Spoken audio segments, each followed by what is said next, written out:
So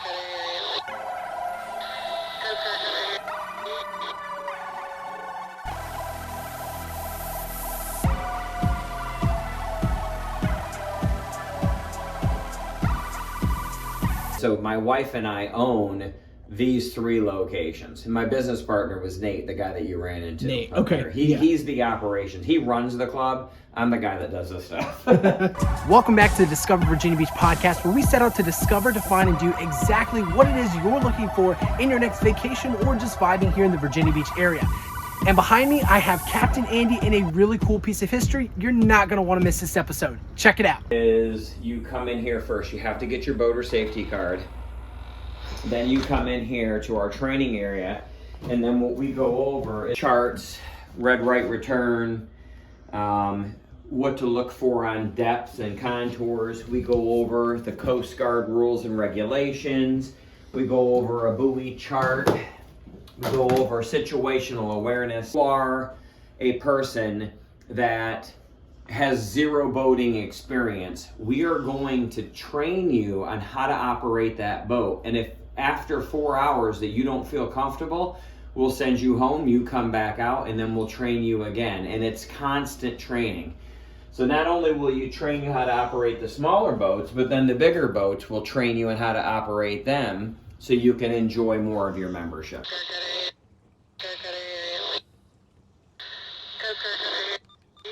So we're going to be with Joe. We're doing a podcast. Super cool. Joe's out here checking out the boat club, and he was astounded on exactly what we do here. So check out. I'm super excited.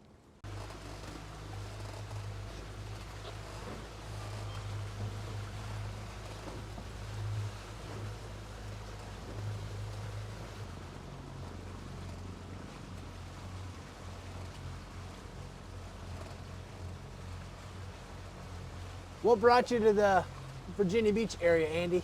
I joined the Navy in 1989. As a 19-year-old kid, I didn't know what I was going to do when I got out of high school, and my godfather was in the Navy, and he basically said, "You're going to join the Navy." And I said, "Okay." As a 19-year-old kid, I came across the old Berkeley Bridge, and my first ship sat right down where those cranes are, the big cranes. Yeah. I was on the Claude V. Ricketts DDG-5, and we were in Metro Machine Shipyard. And as a 19-year-old kid, I came across that bridge, and I was like, holy cow, there's my ship. I really thought that I was probably going to do 4 years and get out of the Navy and go back to my hometown. Yeah. And then we did the first Persian Gulf War, and I liked the Navy, so I re-enlisted. And then one thing led to another, and I just really started to, I didn't hate the Navy, right? Like everybody hates their job. I never really hated the Navy. I loved it. And the more I was in, I really started to love it. And now that I'm retired, I miss it every single day. And I get to be here in Hampton Roads on the same waters where I learned how to become a man. Really, the Navy made me become a man. And now I get to operate my business here, and it's great because we get to teach people boating, and we are creating memories with Freedom Boat Club. It's really cool. I wasn't a good history student, but I was very interested in history. And some of the greatest things just about this area is here we've got Hospital Point, which the White Hospital is the original hospital for the Naval Hospital dating back to the Civil War. The green dome on top is the actual first operating room. They used to operate by daylight when they had soldiers come in. It's facing the water because waterways were our original roads, and that's how they transported a lot of goods. We still do. Back over your shoulder, if you look at the 2 church spires there was an actual creek that used to go up that little area there, and that was where 7,000 British troops under General Cornwallis boarded ships, and they sailed from Portsmouth, Virginia, and they went up to Yorktown to start the last battle of the American Revolutionary War. The white building here, that's the Army Corps of Civil Engineer building. Right directly behind that is a fort. It's Fort Norfolk. their embankments and cannons were actually used to protect the port of Hampton Roads and the old Gosport shipyard. You can't see it now because it's behind the buildings, but you will here in a little bit. There's a huge crane down here. It's called the Hammerhead crane. The Hammerhead crane's purpose was designed to lift really heavy structures off of ships, and it actually lifted the turrets off of the battleship, which I'm going to take you now, and they would actually take the turrets off the battleship and swing it out and put it on the ground. So there's just so much history here in Hampton Roads. I love it. I love doing tours. I like taking people for tours. And as I grew from a young man to an older man, I really started to appreciate more what the Navy did for me and what I did for the Navy. And I didn't know at the time, but the Navy prepared me to own and operate a business. It didn't teach me how to read a balance sheet, a profit and loss statement, or tell me what EBITDA was, but it did help me become who I am today, and then to open up a business in 2018 with 4 boats and just a couple of members, to now we have 3 locations. We have 45 employees in the summer, and we now have 22 boats. It's Wow. quite an undertaking for sure. That's a big leap for starting in, you said 2018? 2018, so Wow. we've been in business now just now 5 years. So it's pretty. Yeah, we have $1.6 million of boat debt. So if you're listening to the podcast and you want to get a membership, that's the best time. November and December is the best time to join. This is a really neat piece of history here. You've got the Virginia, which back in the day was a sailing cargo ship, wooden, with the 2 masts. So you can see more of it during Harbor Fest. But basically, you would have sailors on that. They would go and they would sail mainly Chesapeake Bay, but it would go all over and pick up, cotton and tobacco and put it in its cargo holds, and then it would sail to different areas and then offload it. And so that's a piece of history there. And then obviously you have the Wisconsin here now. And what's great about the Wisconsin is I was in the Wisconsin's battle group when we left to go to the first Persian Gulf War in 1991. I'm forgetting the year now. So Okay. And if you look down straight through here, this is Plume Street in Norfolk. If you look straight down, you'll see the MacArthur Memorial, right? It looks like the Capitol building with the American flag on top. See over the green street lights there? The green lights, you'll see the MacArthur Memorial. Well, that was the city hall back in the day, and that's where Ulysses S. Grant met with the mayor of Norfolk, Virginia, and he surrendered the city to the Union forces during the Civil War. So when we do tours, we do a lot of tours for people. We do a lot of sunset boat rides for businesses. And we bring them over here and we give them a lot of that history because it's just so cool. Like people, I think if you live in Hampton Roads, we take for granted that we live here and we don't really immerse ourselves in the culture, right? Like when you go on vacation, you talk to your wife and you're like, let's go to Disney World, and you learn a lot about Disney World, but you live right here in Hampton Roads and people don't know what a great place here in Hampton Roads that we live in. Virginia Beach, Norfolk, Portsmouth, the areas surrounding us. It's just an absolutely fantastic place to live. The mid-Atlantic area of Virginia is just fantastic. It's not to steal anything from Tidewater Community College, but from here you can go anywhere. Yeah, pretty cool, huh? Absolutely. And during the winter season, don't they string this up with hundreds of thousands of lights? They do, and just a couple nights ago, if you go to our Facebook feed, you'll see you see the lights right here. You can kind of see them. They're on right now. Oh wow, they're starting to put it together now. Yep, and so I brought my wife out the other night, and we saw the lights were on, and we came up with an idea. We're going to actually have some of our members, and we're going to do a member event and bring them out on boats, and they'll be able to do hot chocolate and BYOB, and we're gonna take him out and give him some cookies and let him see the sights. I'm gonna take you up to the bow of the ship, something that you'll be able to get on video. It's pretty cool. We'll do a little. You'll never, unless you're with me again, get the opportunity to get this close to the bow of the ship and see the absolute mass of American might. The ship, these battleships, when they were built, they were probably designed in the 30s and built in the 40s. I forget exactly when the keels were laid, but they are very, very intimidating pieces of machinery for sure. Absolutely. And for those of you listening, if you want to get your Freedom Boat Club membership, definitely check out the link in the description below. As Andy said, this is as close to the USS Wisconsin you can get on this video or with him on his private personal tours here with the Freedom Boat Club. All right, so back to the conversation. Yeah, so look here. Look, I'm going to take you, look, and you'll be able to look straight up. And you're going to get right directly underneath the bow of the ship here. Look at that. And now, Joe, look straight down. Look. Isn't that neat? Look at that. Isn't that cool? I'll back up a little bit for you so you can see it. And look how clear the water. I mean, the water's real clear. We can see 6 or 7 feet down today, but look up. Isn't that cool? I mean, you're literally underneath the anchor. See how wide the ship is?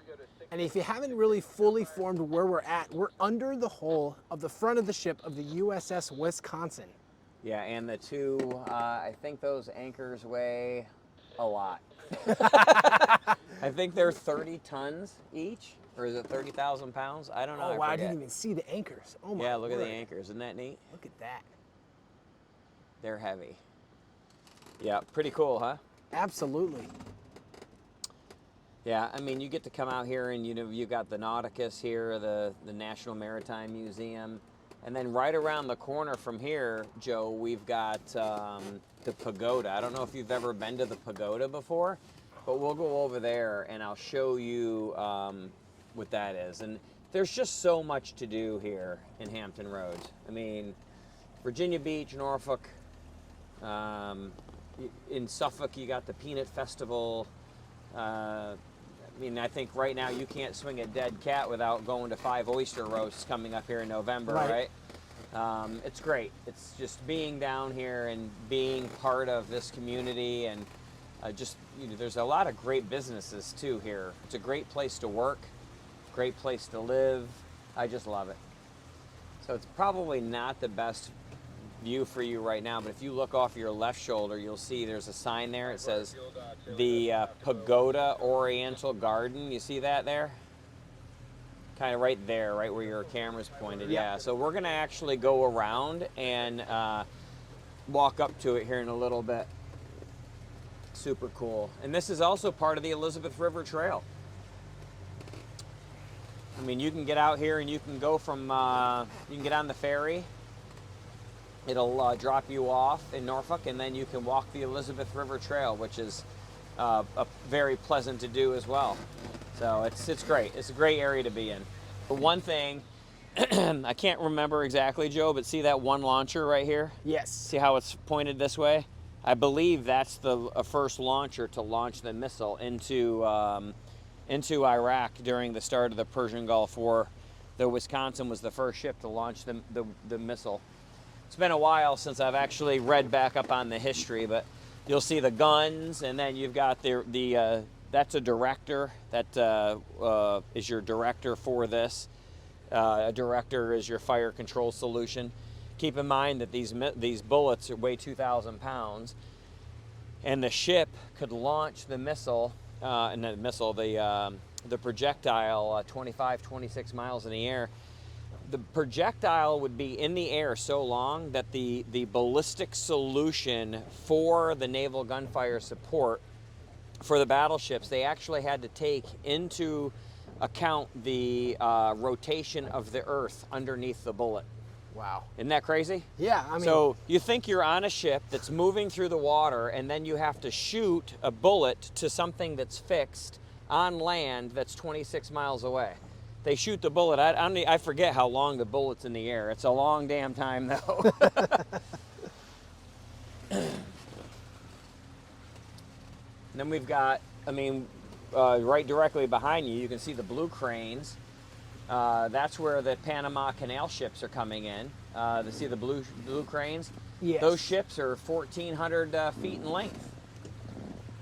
Yep.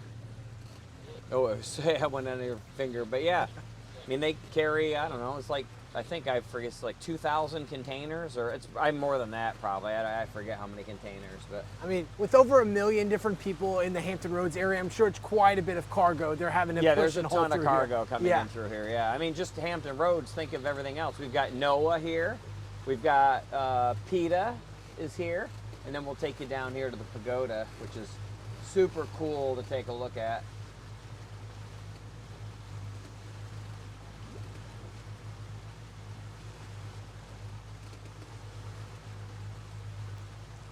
So this is the Pagoda Oriental Gardens. So here you are in a city. Norfolk has, I don't know, I'm going to make a number up and it'll sound okay, 278,000 people living in it. Here you are in downtown Norfolk, and you've got this little area that once you go inside, you don't realize that you're surrounded by a big city. It's super, super cool. And what we'll do is we'll tie up here, and I'll take you over there and I'll show it to you. Sounds great.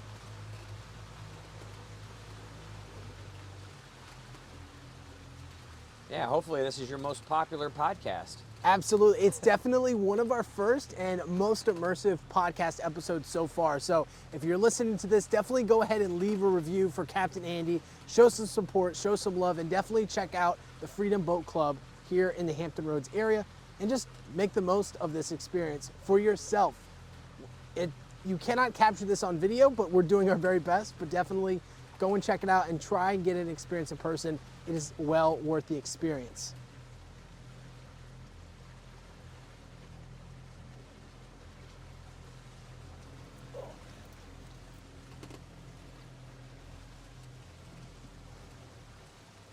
All right, so let me get a couple lines out and we'll get tied up here. And this is another thing that, we teach people how to do. When you show up for Freedom Boat Club, we're actually going to teach you how to do everything that we're doing. That's probably one of the biggest reasons why I enjoy the club so much, is that make sure your mic doesn't fall in the water.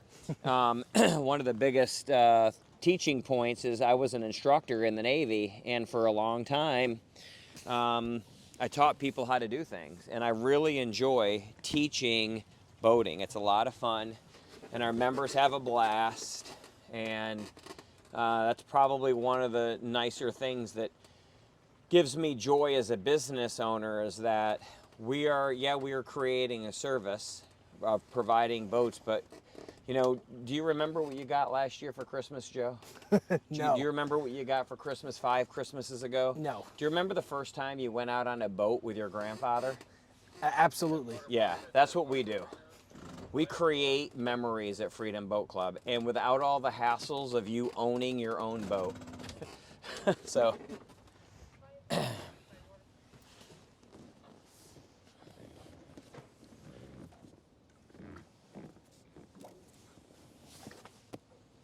Is there a name for that knot right there? That's a cleat hitch, Joe. Oh, and that's a bump. Almost dropped the camera. I'm sorry about that. No, you're totally fine. You'd been like, so my camera's in the water and we lost a microphone. That was the end of a great podcast. So do you see how I've got the motor still on, Joe? Yes. So you always get your lines tied up to a boat before you turn your motor off. Why is that? Because let's say that I need to jump on the boat right now to move the boat because the line came off, the motor's still running. If I turn the motor off, then I have to turn it back on again. So what we want to do is we just want to make sure that before you tie up a boat, or untie a boat, the motor is always running. Because if I were to untie the boat and then try to turn the motor on and the motor didn't work, we'd have an issue, wouldn't we? Yes. So, but a lot of people do that, so we don't want to do that. There we go. So we're all tied up. Let's go take a look at the pagoda. Hi. Hello. I am not, but if you would like to go for a ride, I can take you for a ride.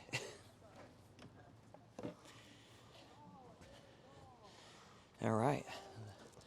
Let's go check out the pagoda. Hey, how you doing? Good, thanks. So I think this is like one of the unique things that you can do with the boat club, right? I mean, we got underway from Portsmouth. We got to go see the Wisconsin, and now we get to come over here to the pagoda and check out the Oriental Gardens. Look how beautiful this is here, right? Come over here, take the boat, have lunch, sit down.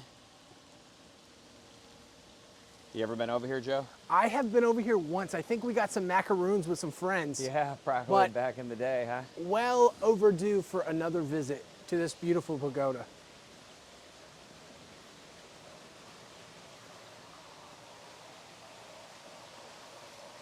I mean, just look at this, right? Here we are, beautiful area, downtown Norfolk, cool things to do.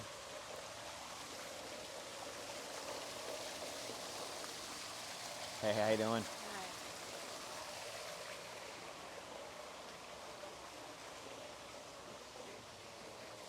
And if you can't hear it, it's literally nothing. It's in the middle of a city and it's really peaceful, really quiet, just very tranquil.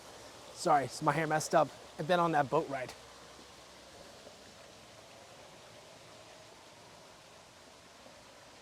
Yeah, just super cool. It's not big, but there's just a ton of really cool stuff, right? I mean, come over here, throw down a blanket, have lunch, get back on the boat, go out, take your family out tubing. Tons to do here in Hampton Roads.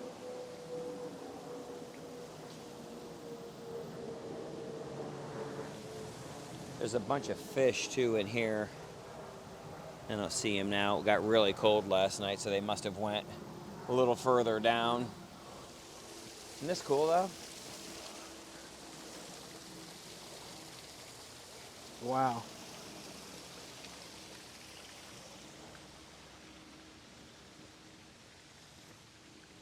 And one of the best parts of living or being around the Virginia Beach area is you have really cool neighbors like Norfolk.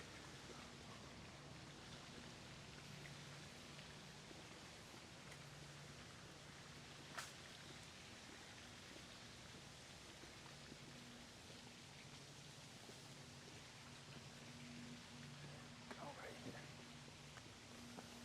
Look at that.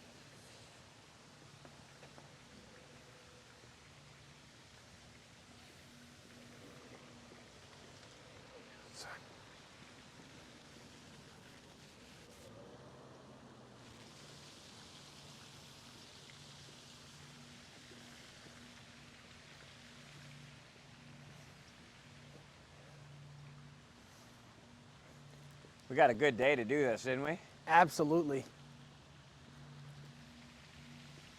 It's hard to believe we are at the start of November and it can still be this beautiful and this sunny. It's going to be 70 degrees tomorrow. We've got our soft opening of our newest location in Newport News from 11 to 2 tomorrow.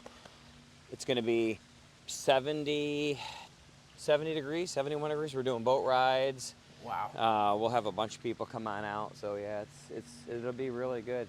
That's going to be a lot of fun.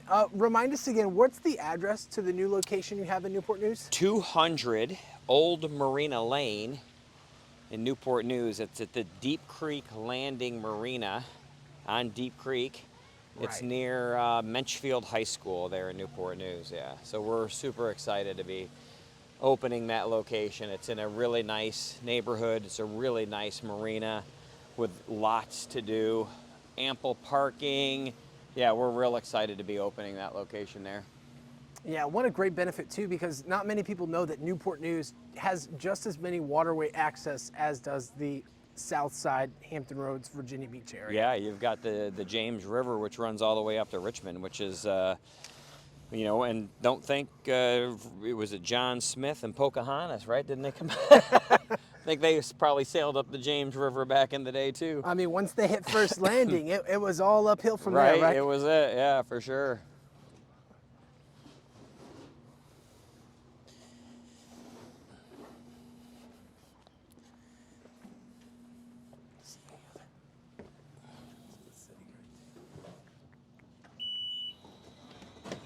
Oh, don't leave me, Andy. I'm not leaving you. So I started the motor, make sure the motor's running, and then I take the lines off the boat, because if I were to have taken the lines off of the boat and then started the motor and the motor didn't start, then that's where the problem comes in. I had to save a guy at the wine festival this past spring. He took his lines off and he pushed his boat off, and then his motor wouldn't start, and he almost drifted into some bigger boats. So I think I've seen some of those videos on Fail Army, I think is what they call it on YouTube. Yeah, yeah, or Qualified Captain. Oh, Yeah, absolutely. Yeah, yeah, we don't want that to happen, Joe. All right, you ready to get underway? Let's do it. Let's do it.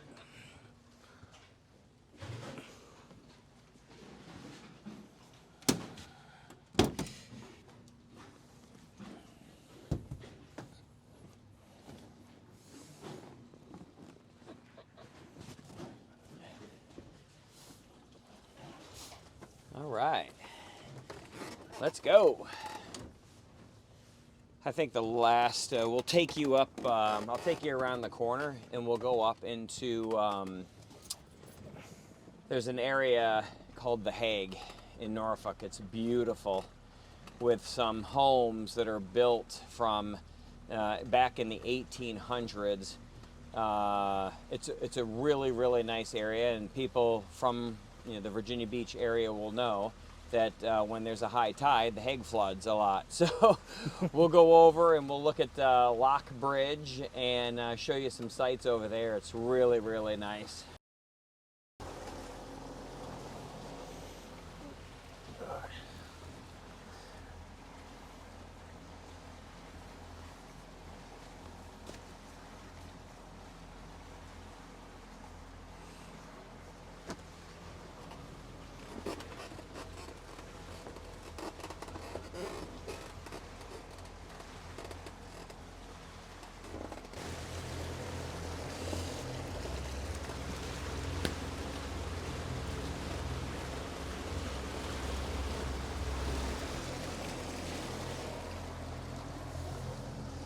Bye-bye for now, Pagoda. Yeah, I think one of the biggest things that intrigues me about water is that from where we are right here, Joe, you and I can go to Maine. We can go up the Mississippi River all the way up to the Great Lakes, do the Great Loop. We could go from here to the Caribbean. We could go through the Panama Canal. We can go to Seattle. Yeah. From right where we're at.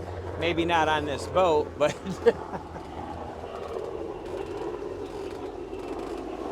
I mean, that's why they named it Hampton Roads. It sounds very generic, but it's almost the most practical name to give it, because it can literally get you wherever you need to go throughout the at least the eastern part of the United States. my friend Ashley Swindell is a realtor here, and she loves coastal Virginia and the area. We've called it coastal Virginia, we've called it Tidewater, we've called it Hampton Roads, we've called it the Seven Cities. I don't care what you call it, it's just a really cool place to live. Absolutely.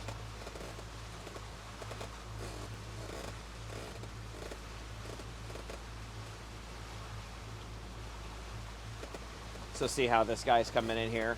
I have the right of way over him. So he had to slow down and wait for me to go past him. And so that's one of the other things that we teach in Freedom Boat Club, is that when people are off to your left, you have the right of way over them. So it's your responsibility to maintain course and speed, is not to create confusion to them when they're driving. Yeah, So that's it's a lot of super helpful education. to know. Yeah. It's a lot of education. People don't realize you can't just get on a boat and take your friends and family out. Like, what happens if the boat starts to sink? Well, where are your life vests? What do you do? Pick up the radio and call. Use your telephone. Other boaters in the area will respond to you. Hey, this is where I'm at. We show them how to read the latitude and longitude on the GPS, so they can tell other boaters where they're at and they can respond to their situation. Right now, the water temperature is still warm enough that you're not going to freeze to death if you jump in the water, but it would be uncomfortable for a while. Sure. So this area here is called the Hague. I'm sure that there's more to it than that, but it's a really cool area in Norfolk, and it's been here forever. You look back at old maps of the area, you'll actually see this horseshoe shape in the maps all the way dating back hundreds of years ago. Wow. It's really, really cool area. This is just an iconic piece of history, Andy. It really is. This is, yeah, I don't know that that's a perfect way to describe it. Iconic piece of history. You got the new light rail that goes across the bridge here, and now I think, I'm going to make this up, but I think if we're in Venice, Italy, when you go under a bridge, you have to kiss your significant other, so. Oh yeah, that's only in Venice though. Yeah, only in Venice, yeah. And my significant other isn't here, so. And I may even be making that up, but it sounds good, so let's just go with it. Yeah. Definitely a great excuse to maybe show some affection if you're taking an intimate boat ride with someone That's special. right. Yeah, take out your girlfriend and you could just tell her that story and tell her you have to do it. It's because Andy Sutter said. Keeps the boat in good health, Yeah. keeps the waterways. Yeah, you don't want to sink, right? Preserves the history of the waterways. We have members that will actually just come over in the evenings to the boat club after work. They'll take the boat and they'll come over here and they'll anchor out and they'll have dinner right here on the boat. Look at the view. Isn't this great? Look at this. So in front of you, that's the Lock Bridge. There was a bridge over, I believe, in Europe that they were putting locks on, and the city of Norfolk decided that they didn't want to do it here, and so they cut all the locks off. But this connects Ghent to downtown, this bridge. It's super cool, really iconic bridge here in Norfolk. And then just past that, you can see the Chrysler Museum. So if you love art and artifacts, that's a great place to go.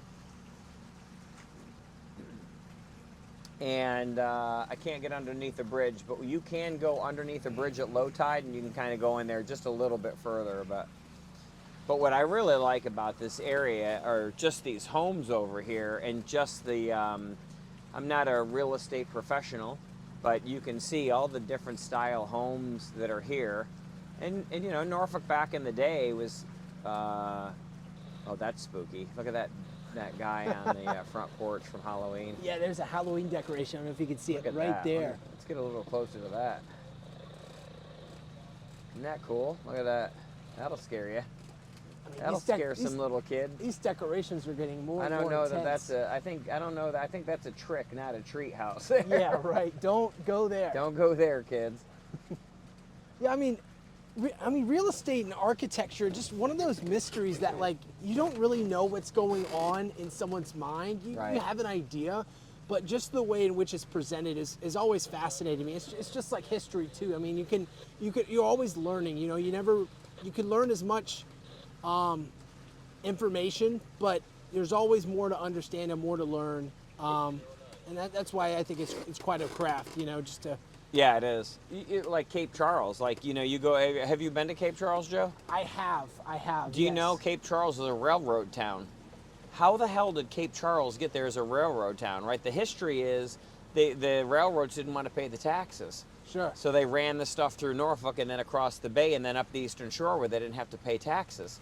So taxes create opportunities, and now you've got this cute little town on the Eastern Shore that is what, 25 minutes from Virginia Beach? Yeah. You know, there's a ton of people that cross that bridge on the weekends to go to like Ginger Nut Pub or the Shanty or those places over there to to check it out. It's so cool living in this. Like I said, people are going to listen to the podcast and go, Andy's smoking crack, but I really do. I really enjoy this. This is fun. I mean, here we are. What is it? November 3rd, 4th? November 3rd. Yeah. 3rd. It's 70 Tomorrow's the degrees 4th, out, yeah. right? We're up here in the Hague, chilling out.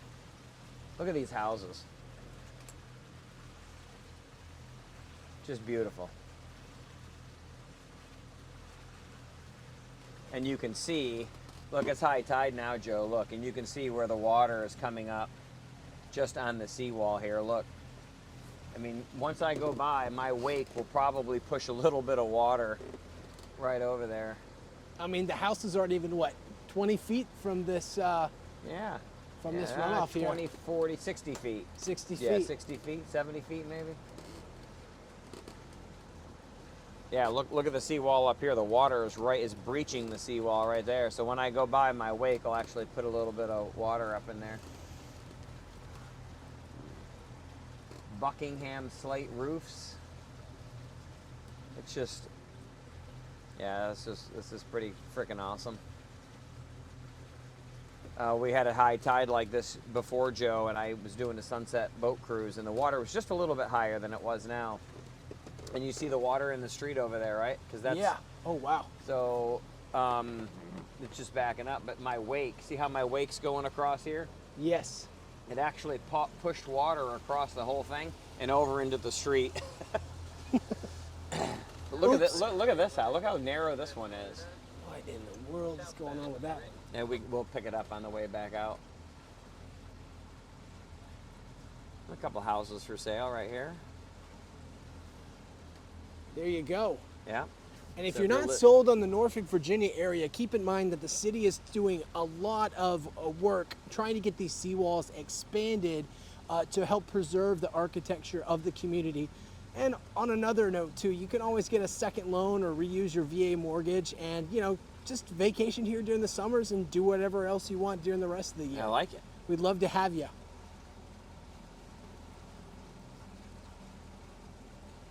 And if you are local, definitely hit up Andy, the best tour guide, the best boat guide. Captain Andy. Captain Andy. Captain Andy.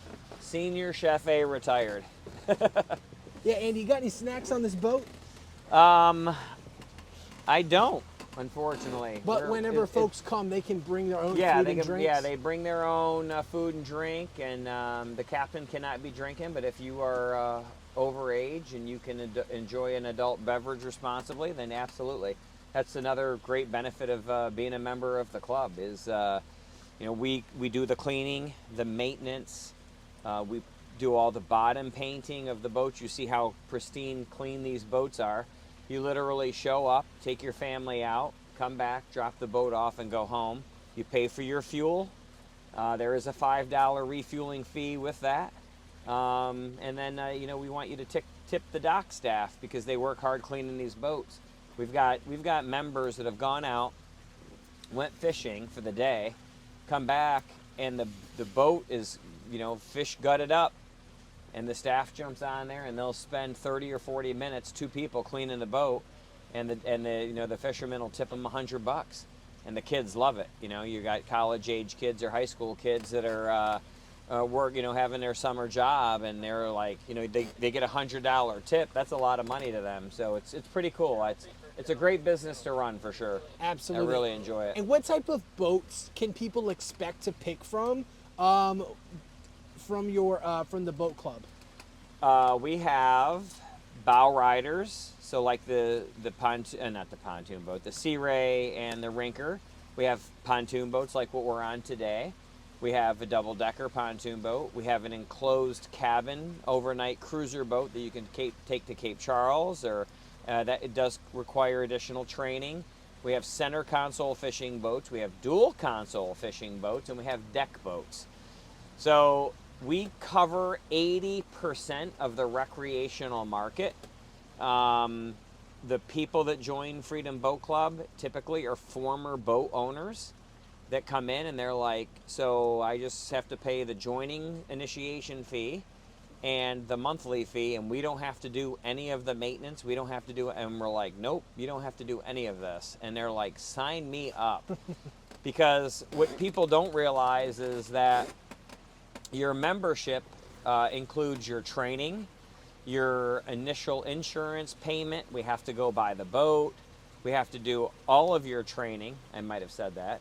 The registration, you know, all of the stuff that goes into actually running a business. And then you pay your monthly fee. And that's really for us to help maintain the fleet and bring new boats in. We're always bringing new boats in. Yeah, that's really cool. You can pick from a pontoon boat, an overnight boat, or a fishing boat. Right. With all within the same membership fee. It doesn't go up or down depending on what you want to use, right? Correct. It's just a flat fee. Yep, one flat fee. We have different plans. There's the Freedom Plan, which is $400, $399 a month. And then there's the local plan, which is $315, and then there's the weekday plan, which is also $315. The weekday plan gives you unlimited use Monday through Friday at your home club, and then reciprocity at any club in the world. So Monday through Friday. Your local plan is designed for the casual boater that wants to go out a couple times a month. It's a less expensive plan to join. We have a lot of people that join on that plan, but that's just your home clubs. And then the Freedom Plan, which is our most popular plan, if you travel, gives you unlimited usage at your home club, and then reciprocity at every single club in the world Monday through Sunday. Wow. So 7 days a week. So access to a boat, and you can get different boats, different experiences depending on what you're after. Freedom Boat Club is the world's oldest and largest boating club with over 400 locations worldwide. We hit 80% of the recreational market. We're not the perfect fit for everybody, but if you are a boater that you don't want to get on a rental boat, which they're typically beat up, right? Boats, or you don't want to own your own boat because you may not be ready yet, you can join the boat club. Be a member for 2, 3, 4 years. And then often our members go on to then becoming boat owners.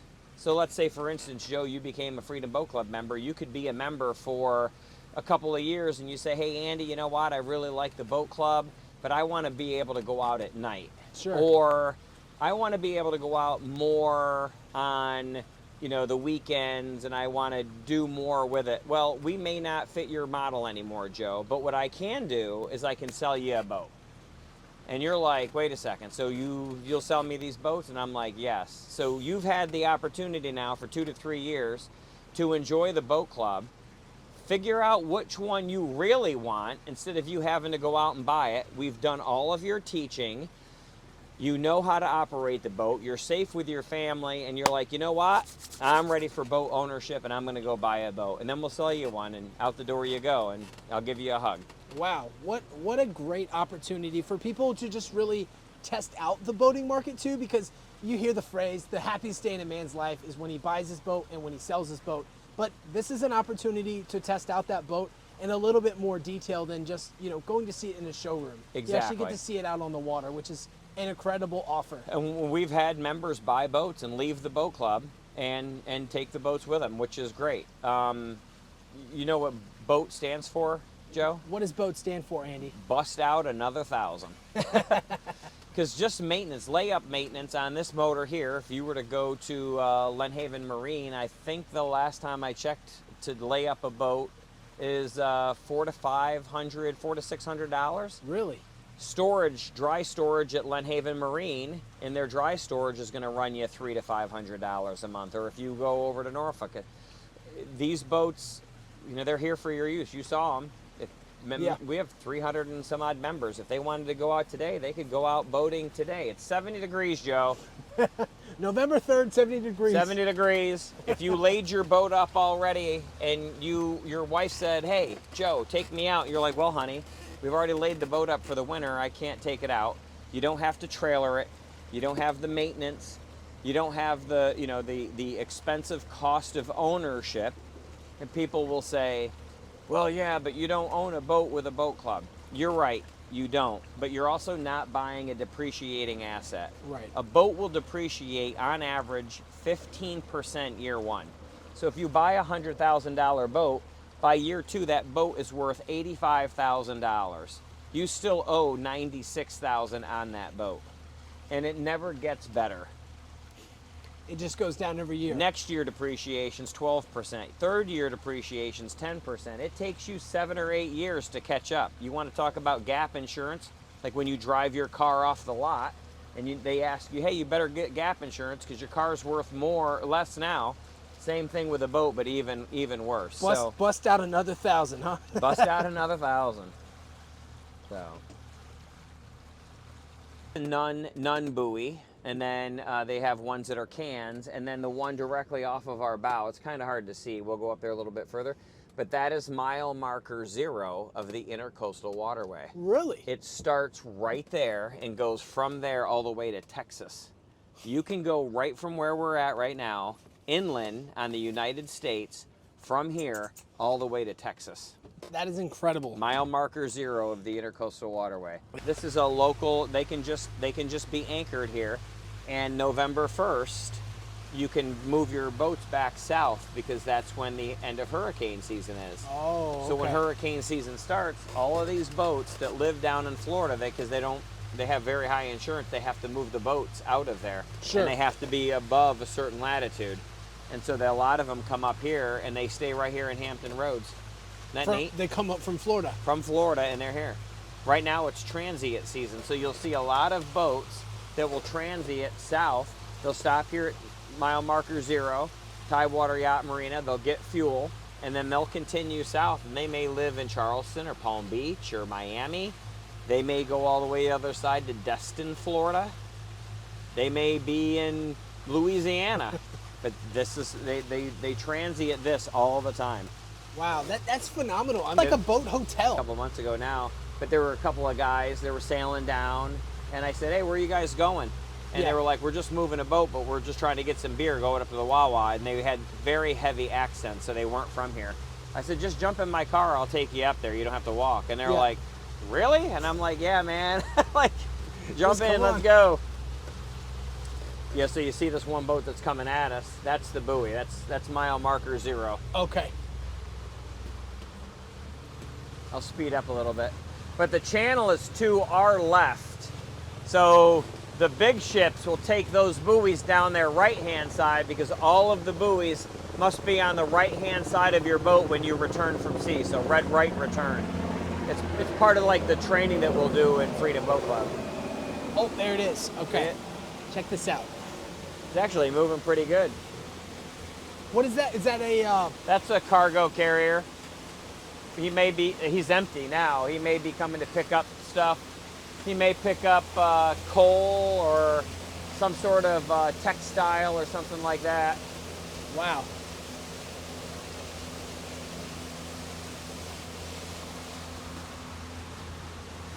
And this is mile marker 0?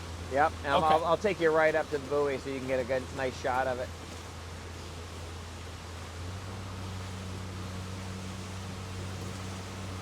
Do people put locks on the buoy? Do they what? Do they put locks on it? No. Like the bridge? They should.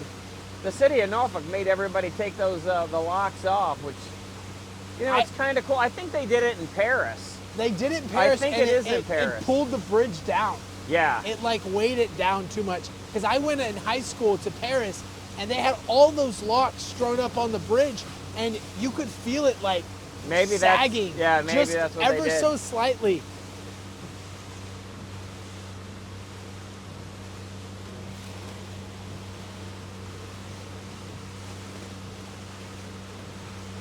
Mile marker 0 right here. Yep. This body of water's seen a lot of movement, hadn't it? Yeah, I mean, just think, right? You had the Monitor Merrimack, but that's it. Mile marker 0 of the Intercoastal Waterway starts right there. Brownsville, Texas. Brownsville, Texas. Yep. That's So, where the, from there to Brownsville, Texas.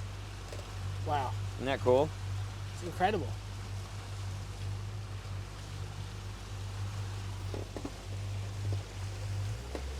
Beaumont, Brownsville. Texas, it's a big place. Texas is a big place. Yeah.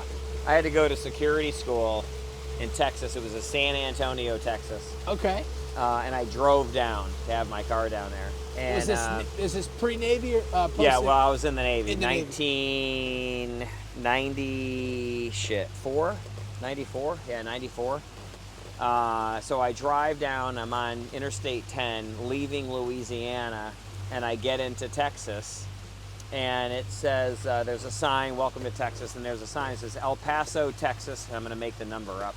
It said something like 987 miles. And I laughed. I said, 987 miles? I mean, from here, you can be in Canada, Right. 987 miles, right? And I laughed, and I was like, the sign's screwed up. And I saw the next sign, it said, El Paso, Texas, 967 miles. And I went, holy shit, this state is huge. I mean, it's 1,000 miles across. Texas is a large state. It's too large. It needs to be like 4 different states, right? I thought if you were to put Texas on the East Coast, it would suck up, half of the Atlantic coast. Crazy. Yeah, the boat that has my eye now, like personally, like would I ever like to own right now is it's the 55 Martimo. Okay. We just got back from the Fort Lauderdale International Boat Show, and if it's in, I'll swing you by. But it's a good boat. You can two-hand it, meaning 2 people, husband and wife, can take it. Doesn't burn a ton of fuel. It's got some creature comforts for it, but in its design, it's a safe boat. It's wide and it's long, and it'll get you places, and you won't spend a ton of money going from point A to point B. Well, that sounds like pretty economical. Sounds like. Yeah, well, I mean, economical for owning a $2.5 million boat. Hey, for fuel savings, right? Yeah, for fuel savings, Yeah. right? But I mean, look at this thing. Look at this. This is just massive. Like that thing's got a crew, right? The people or the company that owns that. That's like a charter boat. Like you're gonna charter that for a week with your friends, and it's gonna cost you, I don't know, No, make up a number. $100 Make grand. up a number. I'm gonna make one up. It's gonna cost you $100 grand a week. Wow. Look at that thing. How many people do you think it takes to man that boat? A lot. 8, 10, I don't know. This is I think this is a Marlowe Explorer, this yellow one here. It's a nice one. Yeah, this is the boat that I like. To your right is the white one. Just to the right that's the Martimo. That's a 55 Martimo. This one right here? Yep. Okay. Yeah, that's the boat that right now has my eye. It's got the enclosed fly bridge up top. It sleeps 6 comfortably. At 10 knots, it has a range of about 800 miles. It's built by a builder down in Australia, and they're shipped over to the United States. But it's a very heavy boat. It's almost 60,000 pounds. Wow. Yeah, and it'll get up and move. It'll do 25 to 28 knots. But it'll also, at 1,000 RPMs, will do 10 knots, and you can go about 900 miles on a tank of fuel. It holds 1,200 gallons of fuel. Sounds like a nice week getaway. A week, yeah. I'm going to get Freedom Boat Club moving, and I'm going to make a lot of money eventually, hopefully. I was about to say, how many boats do we need to sell? Do we need to do some boat promo videos next? That's a dream that I don't know that I'll be able to ever afford, but right now that's the boat that has my attention. It's really cool. Because I have my pilot's license too. I fly airplanes. You fly airplanes? Yeah, I fly airplanes. I flew hovercraft, flew Navy hovercraft. I got my pilot's license. Now I do boats, and yeah, I'm busy. So when you come back as a member, the dock staff comes down, they tie up your boat, and then they'll also help you get your things off and carry it out to your car. So it's very much Chick-fil-A-esque service when you come down. So if you have a cooler, you'd say to Joe, hey Joe, I got a cooler, can you go get it? And they're like, yes, Mr. Sutter, or whoever, and they'll go out, they'll put it on here, they'll check the boat out, you go out for the day, you come back, they carry it back to your car, and then they check the boat, they check it back in to see how much fuel you used, and then you go home and you give Joe some money. Give Joe a tip, right, Yeah, Joe? give Joe some money. Yeah. So that's what we're doing today.